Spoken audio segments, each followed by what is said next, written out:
Yossi Mekelberg is an associate fellow with the Middle East and North Africa program at Chatham House and joins us now. Thank you so much for your time, Yossi.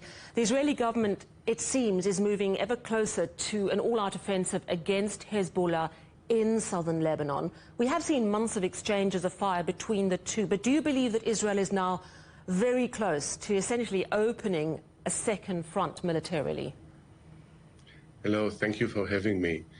I think it's getting likelier and likelier.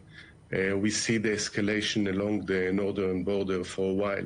If at the beginning of the war, after the Hamas attack of October 7, it seems that Hezbollah is playing mainly a supportive act in a way of very low intensity war with Israel. I think eight and a half months later, the situation is changing and the conflict with Hezbollah is taking a life of its own as the escalation, as 100,000 Israelis are basically been evacuated from the north. The level of attacks is higher. Hezbollah lost more than 300 of its militants. And we have also to remember that this is not the same government that Israel had 2 weeks ago. It's a much more right-wing one. After the more moderate left the government, and as a result of it, there are more pressure to shift the weight from Gaza more to Lebanon.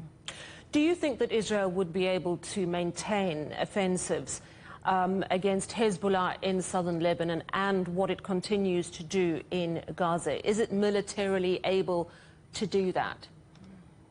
Well, some in the Israeli government argue that this is possible, but it's difficult, and in this sense, Israel will have to make some concessions on the Gaza front. We see that as a result of the way that Israel conducted the war in Gaza, in which it used excessively weapons that you won't expect to use in areas that are dense with civilian population.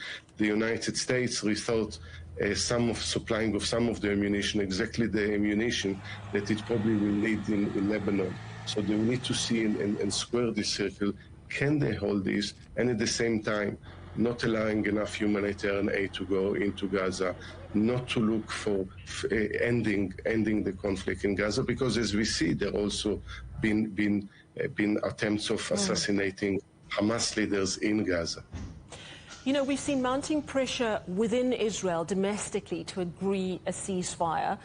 We've seen pressure from the United States, its closest ally, an order from the ICJ to stop the attacks in Rafah. Israel has not budged. Who will be able to influence Israel towards a path to peace, if anyone?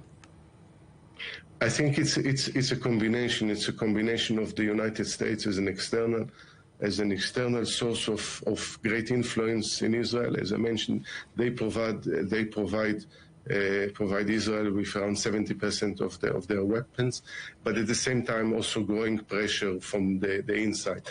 Domestically, we see, as you mentioned, protest and growing in numbers and intensity. I think the fact that former Chief of Staff Benny Gantz and also Eisenkot left the cabinet, I think they're mounting pressure. In the short run, it gives more power to the far right, but in the longer run, it means it's also more exposed to pressures. A very worrying time. Thank you so much, Yossi Mekelberg, Associate Fellow with the Middle East and North Africa program at Chatham House, which is the Royal Institute of International Affairs here in London.